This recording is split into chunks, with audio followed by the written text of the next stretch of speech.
Hi everyone, welcome back to JP WHU TV. It's nice to see you. I hope you're keeping well, and as you can hear, I've been quite shouty tonight.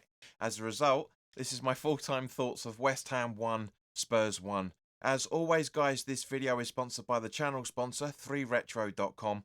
Please click the link in the description below that will take you directly through to the West Ham section of their website, where you can purchase some really nice retro gear, guys. And as you can see from the icon that's up here, there's also retro Spurs gear in there as well, along with track jackets, polo shirts, sweatshirts and t-shirts made by Admiral and Umbro, so go check those out. Any purchases you make through the link in the description below, the commission that the channel would normally be getting, as I always say, I'll be sending on to the charity Iron Supporting Food Banks. They're based in the Newham area, and they're helping those in the Newham area and the Essex County and further afield for that matter, as they are currently supporting over 60 food banks as of the time of this recording. So guys, go grab yourself a really nice retro shirt. You'll be saving yourself a few quid in comparison to your respective club shop, if there's any Spurs fans watching, and you'll be helping those the less fortunate than you and I. So guys, let's start off by talking about the team sheet.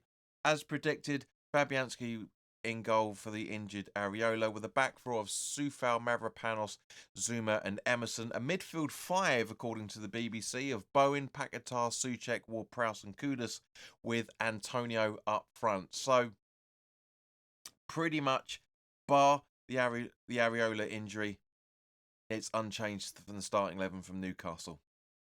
And fair play, to be honest with you. First few minutes, we were absolutely going at Spurs.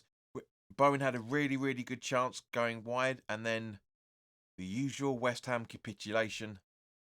A minute or so, I'd say no more than 70 seconds after Bowen had a go at goal, Spurs came absolutely through us, like a hot knife through butter, as the old American football phrase goes. Werner easily sets up Johnson, and it's 1-0 after 5 minutes. Was 4 and a bit, but yeah, it was just honestly. Yeah, we just allowed them to. We just sat back and allowed them to press, and they just absolutely came through us. But resilience, nonetheless, from West Ham. Game seemed to be. The first half seemed to be a bit more of as it was akin for the second half as well, for that matter.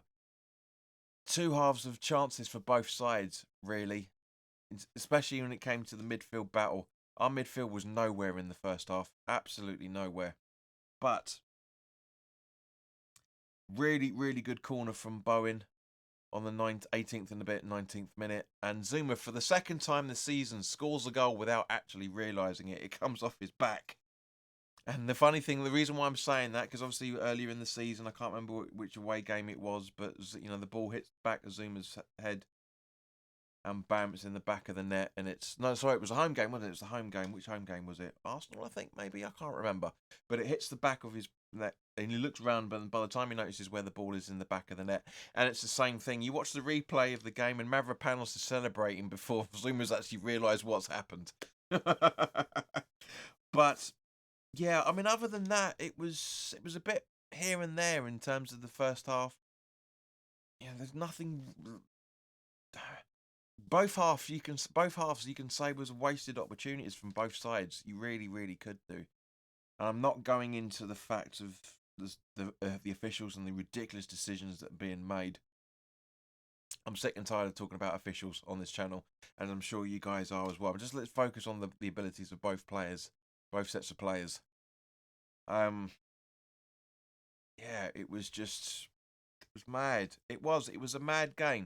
It was let's say the first half was hit and miss for both sides, I'm guessing. It was quite funny that the Spurs fans started singing 1-0 in your cup final. We didn't mention it. You guys did. But you know, it was just one of those games. It genuinely was one of those games. Second half rolls, you know, it 1-1 at half time. I saw Bill from Garage Football, has been on here a couple of times, good mate of mine. I saw him at half time. I was just like, what the hell's going on? You know, and it was just, we could have had more, they could have had more. And it's the same thing for the second half as well, for that matter. But again, resilience from the West Ham players. The first 5 or 10 minutes of the second half was a really frenetic start. You know, both sides really going for it, trying to get goals, and Antonio lasted longer than he should have done. But I think David Moyes was scared to make a substitution. I really think he was. After all the crap that's happened over the last couple of weeks, or a couple of fixtures, I should say, I think he was scared to do it. You know, Antonio had a gilded chance to score in the second half and booted it straight at the goalkeeper. 59th, 60th minute. He should have been taken off then, as far as I'm concerned. Bring on Danny Ings, bring on Cornet, bring on some of the, I mean, those out of those, maybe, bring on, some people may say bring on Mubama. I don't think he's good enough. But, yeah, it was a game, Spurs actually did, was it 1, 2, 3? Yeah, 5 substitutions.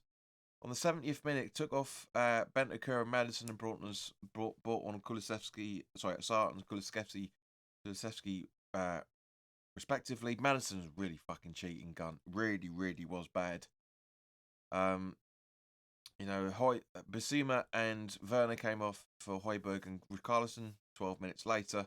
And then on the 90th minute, Johnson comes off and Lo Celso. So there was 4 bookings for Spurs and only 1 for Antonio. Cheats. I said in the preview, scumbags, and they were scum. Absolute scum. Scum. If you're a Red Dwarf fan. As well, that's the part of it. But yeah, it was a frustrating game, but it was a good game. I'm sure you're watching it at home. I'm sure it looked great on the telly. I'm sure it did. But it was a wasted opportunity for both teams. It really, really was. Having said that, 4 points from Spurs this season. Unbeaten in 3 games, as I joked about in the preview. I love it from that point of view. We're 3 points away from Man United in 6th. And Man United have got 2 games in hand over us. Newcastle are a point behind us with a game in hand. Brighton are 3 points behind us with 2 games in hand. And our opposition on Saturday are 3 points behind us with a game in hand. So, after we've got 7 games left after this fixture. I'll be happy if we finish in the top 8. I really will be. But if it's good enough for us to get to Europe, we'll talk about it towards the end of next month. But guys, in the meantime, thank you very, very much for your time. Put your comments in the comment section below. I've jumped through quite a fair bit because, as I say, if we're going to talk about the officials, it's a 5-minute video, and I'm not on top of all the 7 and almost 8 minutes we've gone through already. So, guys, thank you very, very much for your time. Please do like, share, and subscribe. Put your comments in the comment section below. I'm going to be doing the Wolves preview. That's going to be going. I'm going to be trying to record it tomorrow, or today, by the time the majority of you get to see this.